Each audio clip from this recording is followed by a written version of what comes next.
Assalamualaikum warahmatullahi wabarakatuh. Perkenalkan, nama saya Muhammad Ipan, NIM 2041970.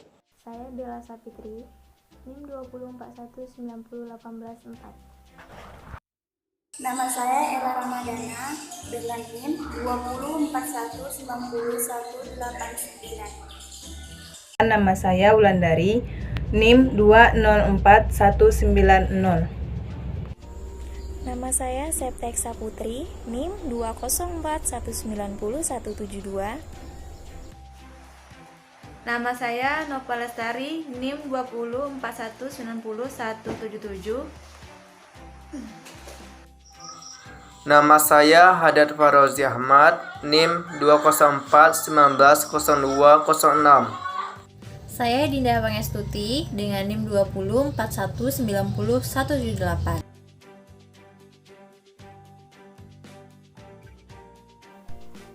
Baiklah, di sini saya akan menjelaskan tentang pengertian evaluasi.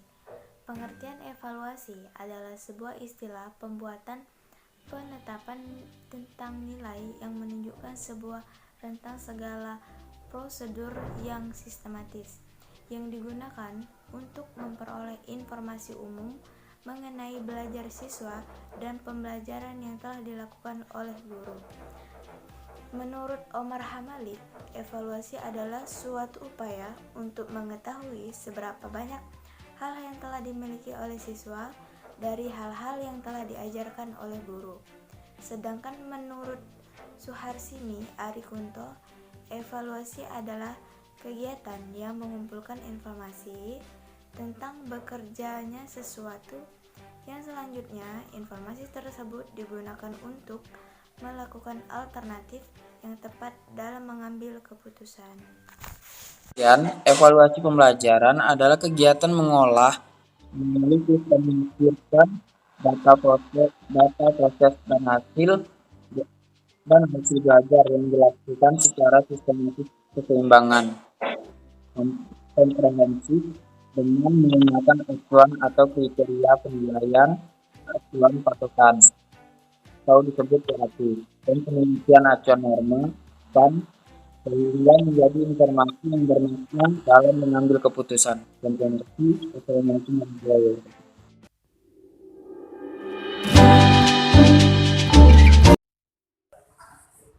B. Tujuan evaluasi. Yang pertama, memberikan informasi tentang siswa dalam mencapai tujuan-tujuan belajar melalui berbagai kegiatan belajar. Yang kedua, memberikan informasi yang dapat digunakan untuk membina kegiatan-kegiatan belajar siswa lebih lanjut, baik keseluruhan kelas maupun masing-masing individu. Yang ketiga, memberikan informasi yang dapat digunakan untuk mengetahui kemampuan siswa, menetapkan kesulitan-kesulitannya, dan menyarankan kegiatan-kegiatan remedial atau perbaikan.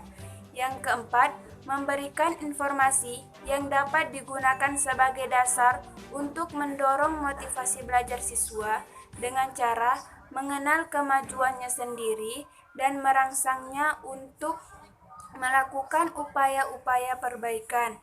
Dan yang kelima, memberikan informasi tentang semua aspek tingkah laku siswa sehingga guru dapat membantu perkembangannya menjadi warga masyarakat dan pribadi yang berkualitas. Dan yang terakhir, memberikan informasi yang tepat untuk membimbing siswa memilih sekolah atau jabatan yang sesuai dengan kecakapan, minat, dan bakatnya.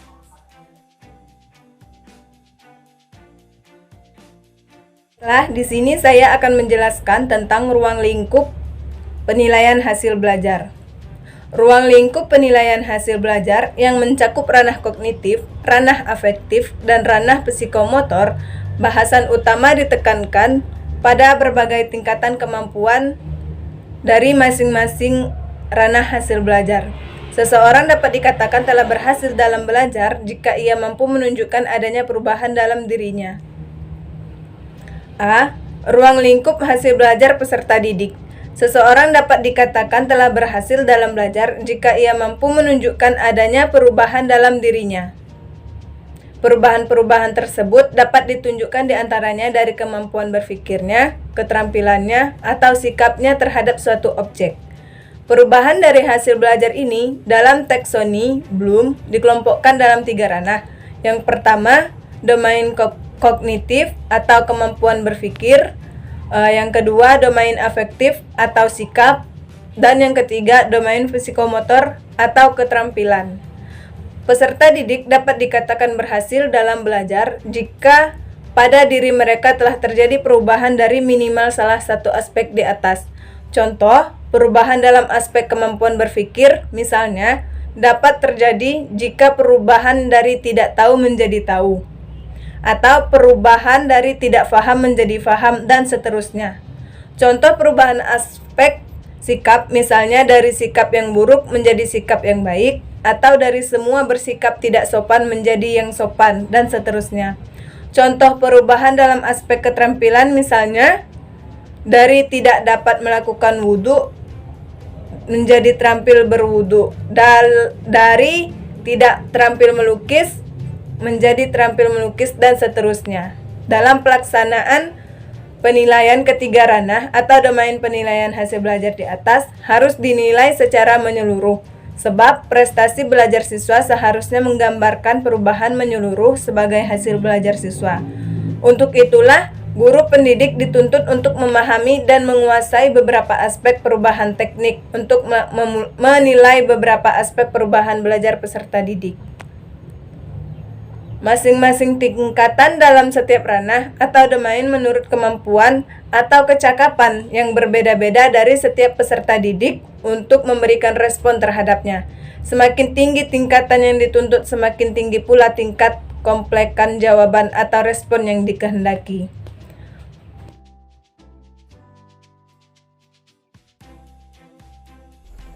Baiklah, di sini saya akan menjelaskan beberapa fungsi evaluasi di dalam sekolah. Nah, fungsinya ada 3. Yang pertama, fungsi evaluasi bagi siswa, fungsi evaluasi bagi guru, dan yang ketiga, fungsi evaluasi bagi sekolah. Nah, yang pertama, fungsi evaluasi bagi siswa.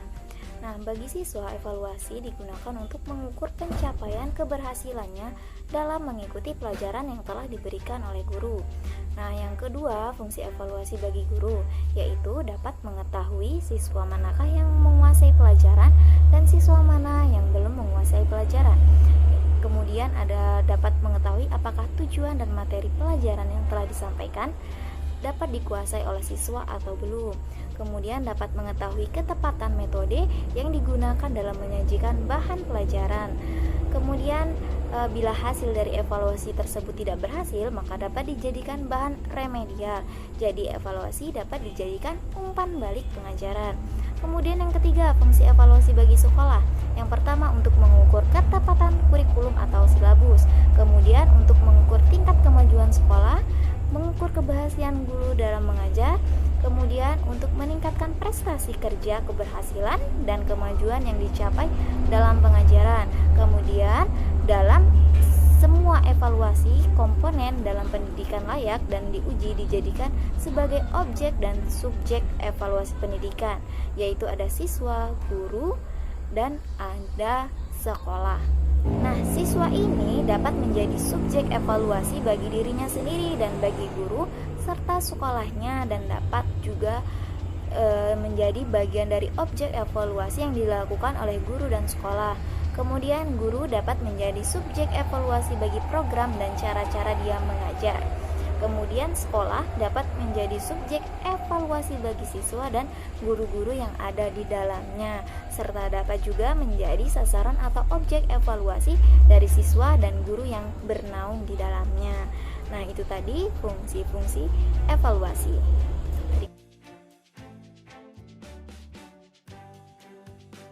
Jenis evaluasi pembelajaran. Yang pertama ialah penilaian formatif.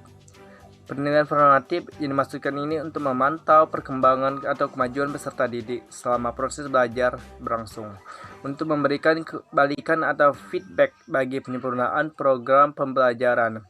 Yang kedua, penilaian sumiatif. Penilaian yang dilakukan jika satuan pengalaman belajar atau seluruh materi pembelajaran dianggap telah selesai. Yang ketiga, penilaian penempatan. Penilaian untuk mengetahui apakah peserta didik telah memiliki keterampilan-keterampilan yang diperlukan selama mengikuti pembelajaran. Penilaian diagnostik. Penilaian ini dimaksudkan mengetahui keseluruhan belajar peserta didik berdasarkan penilaian nilai formatif sebelumnya. Dan terakhir ialah penelitian selektif. Ialah penilaian yang bertujuan untuk keperluan seleksi.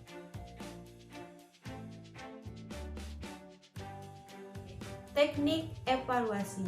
Evaluasi mempunyai beberapa teknik yang berusaha mencari solusi lebih baik dalam mengajar keberhasilan belajar. Pada dasarnya, evaluasi itu dapat dibedakan menjadi dua macam bentuk tes, yaitu 1. Teknik non-tes. Maksudnya, dalam penilaian atau evaluasi hasil belajar peserta didik dilakukan dengan tanpa menguji peserta didik, melainkan dengan cara A. Skala bertingkat, B. Daftar cocok, C. Wawancara, D. Daftar angket, E. Pengamatan observasi, F. Riwayat hidup. Dan 2. Teknik tes. Teknik tes adalah satu cara untuk mengadakan penilaian yang berbentuk suatu tugas atau rangkaian tugas yang harus dikerjakan oleh anak didik atau sekelompok anak sehingga menghasilkan suatu nilai yang dicapai oleh anak-anak lain atau dengan nilai standar yang ditetapkan.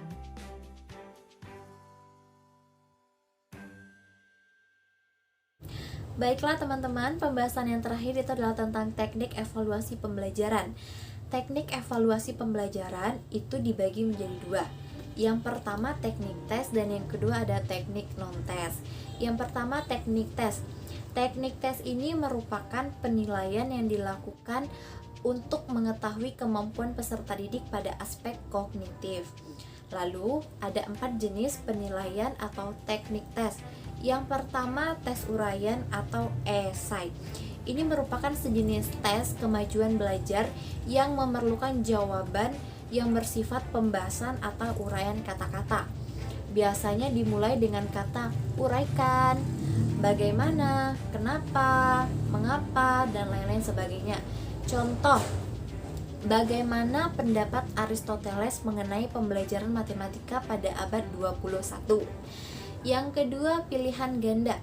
Pilihan ganda ini merupakan lembar soal yang berisi tentang pertanyaan yang jawabannya telah disediakan untuk dipilih dan hanya memiliki satu jawaban yang benar. Lalu dilihat dari strukturnya, ada 4 struktur dari bentuk soal pilihan ganda. Yang pertama ada STEM.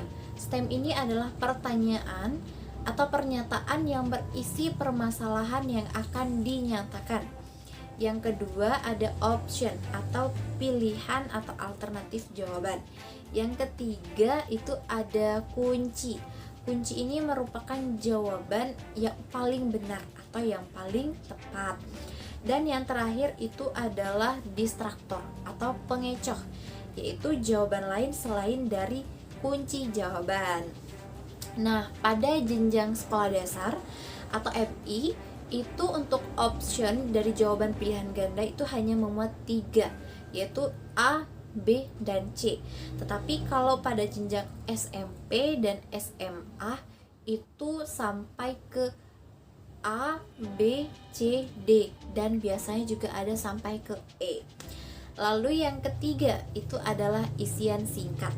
Isian singkat ini adalah pernyataan yang harus dijawab oleh peserta didik dengan melengkapi baik berupa bilangan, simbol, atau lambang, atau nama, dan lain-lain secara singkat dan tepat. Contohnya, pengertian tersebut dikemukakan oleh siapa gitu. Lalu yang terakhir adalah menjodohkan.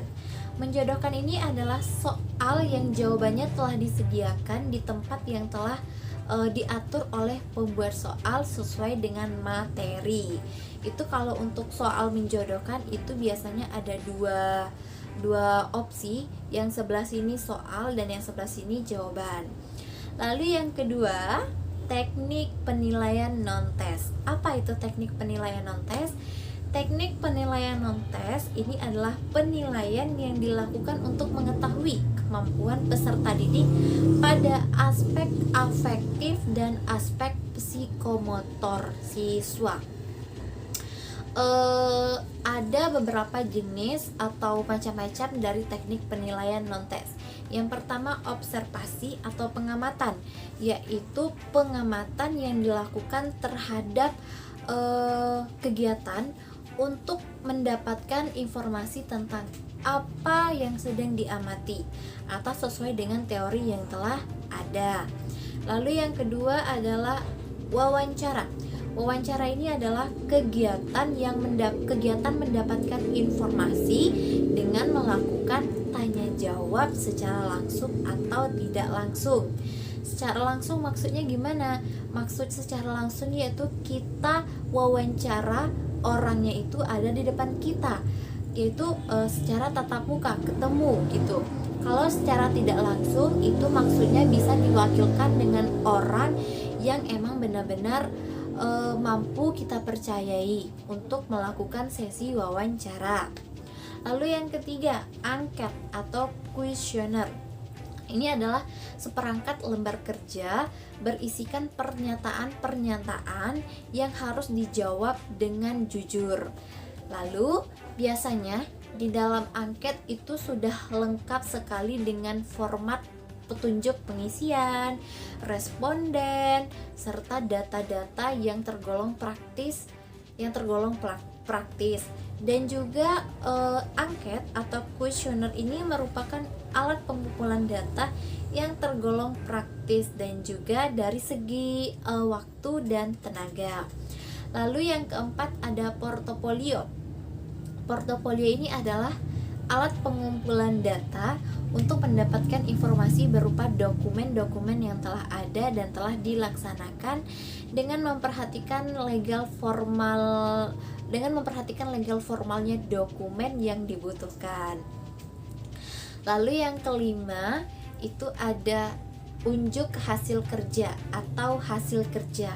Itu adalah alat pengumpulan data dengan menilai langsung apa yang dilakukan oleh peserta didik dalam melaksanakan tugas praktiknya. Lalu yang selanjutnya adalah studi dokumentasi. Studi dokumentasi ini adalah alat pengumpulan informasi baik melalui dokumen, foto, film, radio, dan lain-lain sebagainya.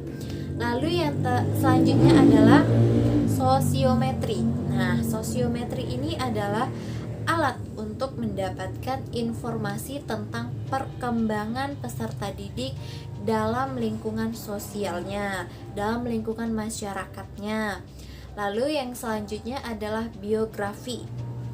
Biografi ini adalah catatan atau gambaran hidup peserta didik yang berisikan tentang biodata, pengalaman pribadi, dan juga keberhasilan yang telah dia miliki atau yang telah dia dapatkan. Lalu yang terakhir itu adalah analisis hasil karya. Analisis hasil karya ini adalah daftar identifikasi tentang suatu kemampuan peserta didik dalam menuangkan ide dan gagasannya berupa proyek dan juga produk yang memiliki nilai tinggi yang bermanfaat untuk dirinya sendiri dan juga orang lain. Terima kasih, itulah penjelasan terakhir tentang teknik evaluasi pembelajaran. Alhamdulillah, video pembelajaran mengenai evaluasi proses dan hasil belajar matematika di SD atau MI telah selesai kami paparkan. Saya sebagai perwakilan dari kelompok 3 memohon maaf apabila ada salah kata dalam penyampaian materi atau ada kata-kata yang kurang berkenan, dan juga kami sangat mengharapkan sekali kritik dan saran yang membangun dari teman-teman semuanya supaya nanti pada video pembelajaran selanjutnya kami bisa memberikan yang lebih baik lagi. Terima kasih. See you next time and bye-bye. Wassalamualaikum warahmatullahi wabarakatuh.